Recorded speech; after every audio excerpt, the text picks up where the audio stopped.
Budget सत्र के प्रारंभ में मैं समृद्धि की देवी मां लक्ष्मी को प्रणाम करता हूं।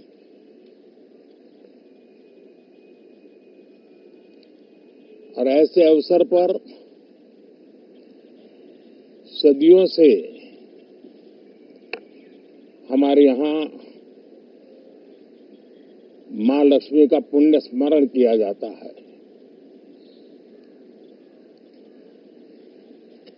सिद्धि बुद्धि प्रदे देवी, सिद्धि बुद्धि प्रदे देवी, भुक्ति मुक्ति प्रदायिनी, भुक्ति मुक्ति प्रदायिनी, मंत्र मूर्ते सदा देवी, मंत्र मूर्ते सदा देवी, महालक्ष्मी नमोस्तुते, महालक्ष्मी नमोस्तुते। मां लक्ष्मी हमें सिद्धि और विवेक देती है, समृद्धि और कल्याण भी देती है। मैं मां लक्ष्मी से प्रार्थना करता हूं कि देश के हर गरीब एवं मध्यम वर्ग समुदाय पर मां लक्ष्मी की विशेष कृपा रहे। साथियों, हमारे गणतंत्र के 75 वर्ष पूरे हुए हैं।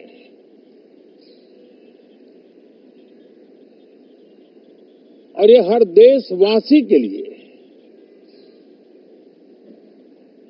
सर्वाधिक गौरवपूर्ण है और विश्व के लोकतांत्रिक जगत के लिए भी भारत का ये सामर्थ्य अपनी एक विशेष स्थान बनाता है। साथियों, ये देश की जनता ने मुझे तीसरी बार ये दायित्व दिया है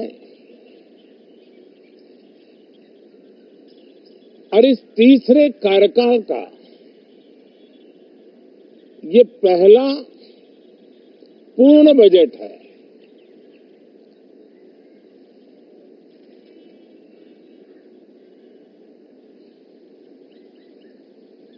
और मैं विश्वास से कह सकता हूं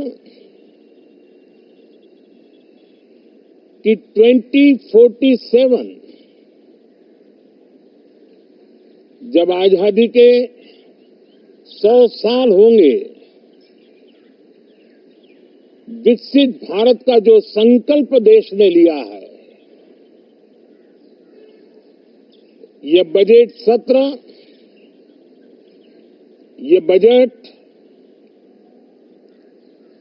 एक नया विश्वास पैदा करेगा, नई ऊर्जा देगा कि देश जब आजादी के 100 साल मनाएगा तब विकसित होकर रहेगा। 140 करोड़ देशवासी अपने सामूहिक प्रयास से इस संकल्प को परिपूर्ण करेंगे।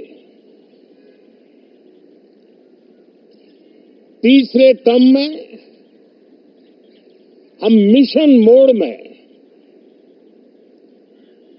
देश को सर्वांगीण विकास की दिशा में, चाहे वो भौगोलिक रूप से हो, सामाजिक रूप से हो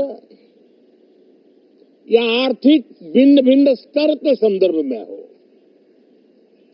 हम सर्वांगीण विकास के संकल्प को लेकर के मिशन मोड में आगे बढ़ते जा रहे हैं। इनोवेशन, इंक्लूजन और इन्वेस्टमेंट, ये लगातार हमारे आर्थिक गतिविधि के रोड मैप का आधार रहा है। इस सत्र में हमेशा की तरह कई ऐतिहासिक बिल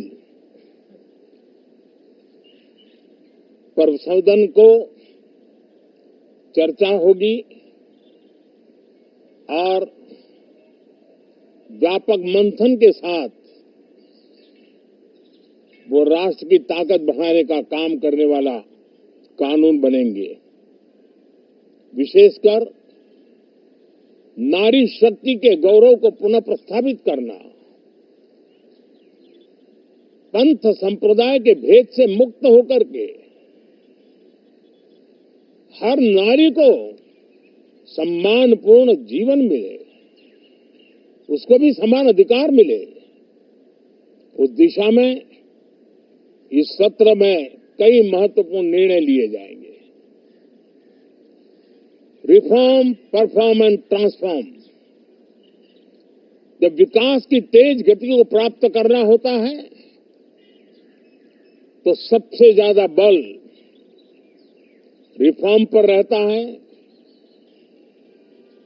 राज्य और केंद्र सरकार ने मिलकर के परफॉर्म करना होता है और जन भागीदारी से हम ट्रांसफॉर्मेशन देख सकते हैं। हमारा युवा देश है, युवा शक्ति है और आज जो 20-25 साल की आयु के नौजवान है, जब वो 45-50 साल के होंगे तब वो विकसित भारत का सबसे बड़े बेनिफिशियरी होने वाले हैं। उम्र के उस पड़ाव पे होंगे, नीति निर्धारण की व्यवस्थाओं में उस जगह पे बैठे होंगे कि वे गर्व के साथ आजादी के बाद जो शताब्दी शुरू होगी,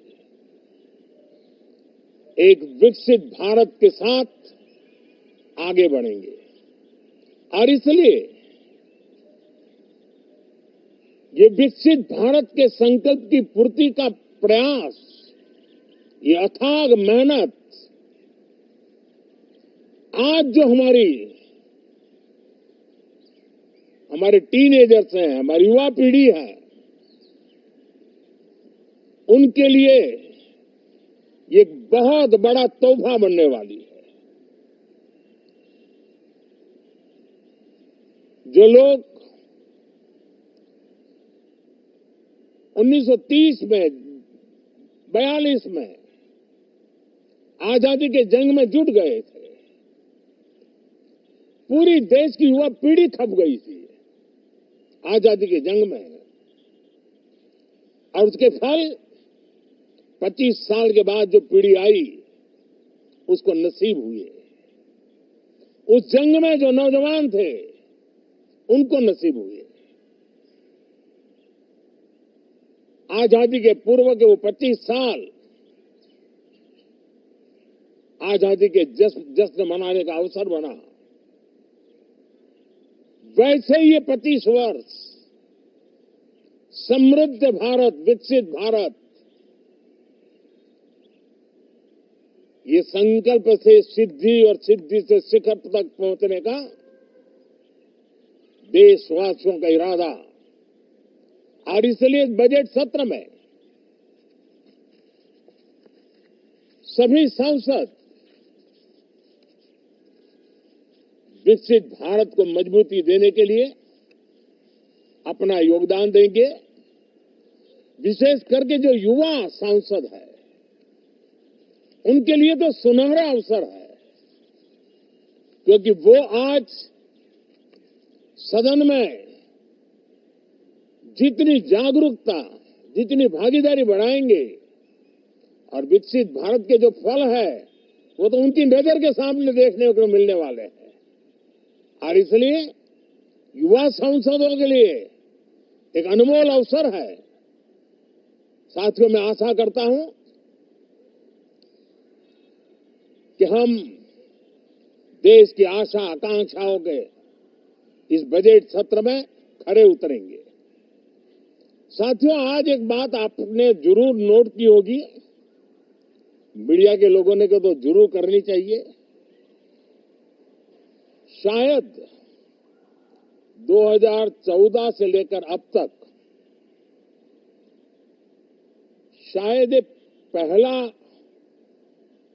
पार्लियामेंट का सत्र है कि जिसके एक दो दिन पहले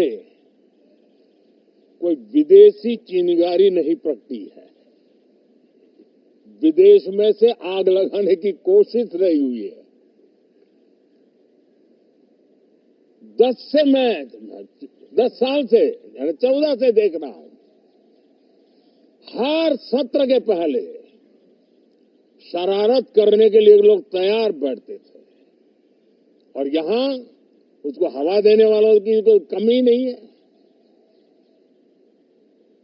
ये पहला सत्र मैं पिछले 10 साल के बाद देख रहा हूं कि जिसमें किसी भी विदेशी कोने से